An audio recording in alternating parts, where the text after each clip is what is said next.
시청자 여러분 안녕하십니까? VOA 모닝뉴스 시작합니다. 북한이 미국의 테러 방지 노력에 협조하지 않는 나라 대테러 비협력국으로 또다시 지정됐습니다. 대테러 비협력국은 관련법에 따라 1997년 시행됐는데 이때부터 시작해 북한은 27년 연속 대상국으로 지정됐습니다. 조상진 기자가 보도합니다. 미국 정부가 23일 연방 관보를 통해 북한을 대테러 비협력국으로 지정했다고 밝혔습니다. 토니 블링컨 국무장관은 지난 8일 쿠바와 북한, 이란, 시리아, 베네수엘라 등 5개 나라를 지목하며 이들 국가가 미국의 대테러 노력에 전적으로 협력하지 않고 있다고 결정하고 의회에 이를 인증한다고 밝혔습니다. 미국 국무부는 관련 법률에 따라 대테러 비협력국을 해마다 의회에 통보해야 합니다. 대테러 비협력국은 미국의 테러 방지 노력에 충분히 협력하지 않는 나라를 대상으로 하고 있습니다. 이들 나라들에 대해서는 미국 국방물품과 서비스의 수출과 판매, 허가가 금지되고 국제사회에도 이 같은 사실이 공표됩니다. 이번 결정은 미국의 무기수출 통제법과 대통령 행정명령 13637호에 따른 것입니다.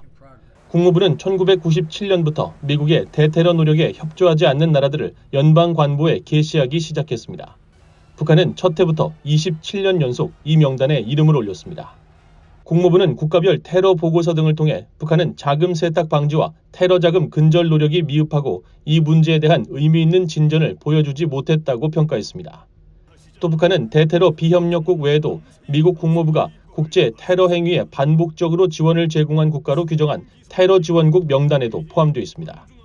북한은 대한항공 여객기 폭파 사건 직후인 1988년 1월 이후 테러 지원국으로 지정됐다가 영변 핵시설 냉각탑을 폭파하고 핵검증에 합의한 뒤 2008년 10월 테러 지원국에서 해제됐습니다.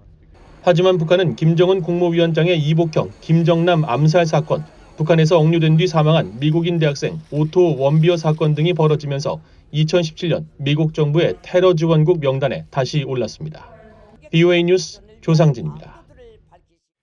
미국과 한국의 북핵 차석 대표가 북한의 군사 정찰 위성 발사 등 추가 도발 가능성에 대응하기 위한 공조 방안을 논의했습니다.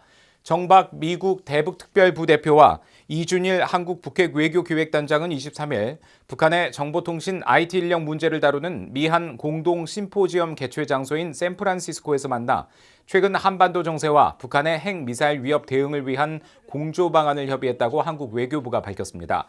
양측은 또 군사정찰 위성 발사 등 북한이 예고한 추가 도발에 철저히 대비하고 도발을 감행할 경우 국제사회가 단호한 대응을 취할 수 있도록 협력하기로 하고 양국이 함께 대북 독자 제재를 발표하며 추가 제재 대상을 지정한 것은 긴밀한 공조를 보여주는 사례로 평가하면서 독자 제재 효과를 높이기 위해 앞으로도 이 같은 공조를 이어나가기로 했다고 한국 외교부는 밝혔습니다.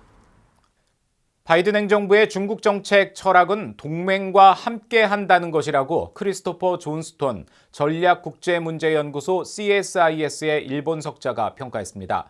바이든 행정부에서 백악관 국가안보회의 NSC 동아시아 국장을 지낸 존스턴 석자는 23일 미국 CSIS에서 열린 미국의 아시아 정책 진화 토론회에서 동아시아의 미국 동맹과 파트너들 사이에 일종의 그물망이 형성되고 있다면서 이같이 밝혔습니다. 특히 미국, 일본, 호주, 인도의 4자 안보체제 쿼드와 미국, 일본, 호주 간 협력, 미한일 협력이 강화되고 있으며 미국과 필리핀의 협력 심화도 강화되고 있다고 설명했습니다. 토론회에 참석한 스티븐 헤들리 전 백악관 국가안보 보좌관은 미국의 지난 5개 행정부가 북한과 이란의 핵 개발을 막으려고 했지만 놀라운 실패를 경험했다고 지적했습니다.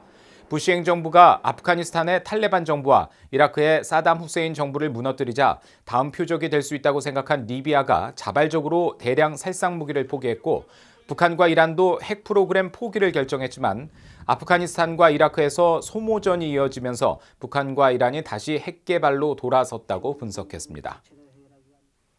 권영세 한국통일부 장관은 북한이 군사정찰 위성을 발사하면 상응하는 단호한 대응 조치를 추진하겠다고 밝혔습니다.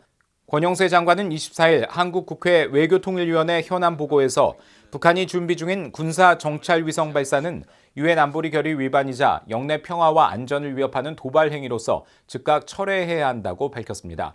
이어 북한의 도발과 잘못된 언행에 대해서는 강력한 미한 동맹과 국제사회와의 협력을 통해 단호하게 대응하겠다고 강조했습니다.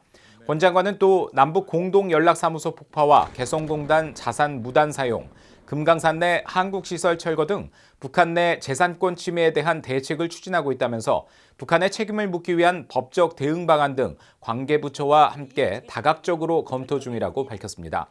이어 모든 문제를 대화를 통해 해결해 나간다는 원칙을 견지하면서 북한의 대화 복귀 여건 조성 노력도 병행하겠다고 강조했습니다. 또 이달 초 북한 주민 일가족의 망명을 언급하면서 북한의 식량난과 신종 코로나 바이러스 감염증 통제 완화에 따른 대규모 탈북 가능성에 대비하고 있다고 밝혔습니다. 대량 살상 무기 WMD 확산을 방지하기 위한 국제협력체 확산방지구상 PSI 고위급 회의와 연합훈련이 오는 30일부터 한국에서 개최됩니다. 한국 국방부는 오는 30일부터 다음 달 2일까지 제주도에서 PSI 20주년 고위급 회의와 아태순환훈련 이스턴 엔데버 23을 개최한다고 밝혔습니다. PSI는 대량 살상 무기와 그 운반수단, 관련 물자의 불법 확산 방지를 위해 2003년 조지 부시 행정부 주도로 출범한 국제협력체로 이번 회의에는 미국의 보니 젠킨스 국무부 군비통제 국제안보 차관을 비롯해 한국, 일본, 호주 등 70여 개국 대표단이 참여합니다. 이어 이스턴 엔데버 23 훈련에는 미국과 한국, 일본, 호주 등 4개국의 수상함 7척과 항공기 6대를 비롯해 승선 검색 임무를 수행하는 특임대 6개 팀, 다국적 협조 본부 인원 20여 명이 참여하며 한국 해군 7기동전단장이 지휘를 합니다. 이 훈련은 2002년 북한 화물선 서산호가 스커드 미사일과 화학물질을 밀수출하려다 스페인 해군에 적발된 사건을 계기로 시작됐으며 대량 살상무기 적재 의심 선박에 대한 정보 전파와 경로 탐색, 승선 검색 등의 순서로 진행됩니다. 이상으로 VOA 모닝뉴스 마칩니다. 시청해주신 여러분 고맙습니다.